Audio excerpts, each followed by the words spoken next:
ঠিক 2:25 বাজে স্বৈরাচার ফ্যাসিস্ট শেখ হাসিনা বাংলাদেশ থেকে ঠিক এইভাবেই আকাশের দিকে তাকিয়ে দেখুন কিভাবে হেলিকপ্টার করে পালিয়ে যাচ্ছে হাসিনা।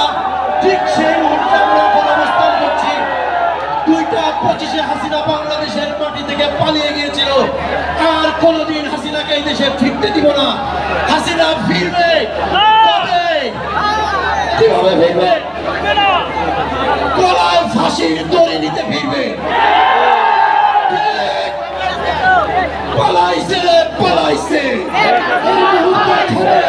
বাংলাদেশ স্বাধীন হলো, এই মুহূর্তে খবর বাংলাদেশ স্বাধীন হলো, এই মুহূর্তে খবর এলো, বাংলাদেশ স্বাধীন হলো, এই মুহূর্তে খবর এলো, বাংলাদেশ স্বাধীন হলো, বাংলাদেশ স্বাধীন হলো। পালাইছে রে পালাইছে, শেখ হাসিনা পালাইছে, পালাইছে রে পালাইছে, শেখ হাসিনা পালাইছে, পালাইছে রে পালাইছে, শেখ হাসিনা পালাইছে, পালাইছে রে পালাইছে, শেখ হাসিনা পালাইছে, পালাইছে রে পালাইছে, শেখ হাসিনা পালাইছে, পালাইছে রে পালাইছে, শেখ হাসিনা পালাইছে, এই মুহূর্তে খবর এলো, শেখ হাসিনা পালিয়ে গেল, এই মুহূর্তে খবর এলো, শেখ হাসিনা পালিয়ে গেল।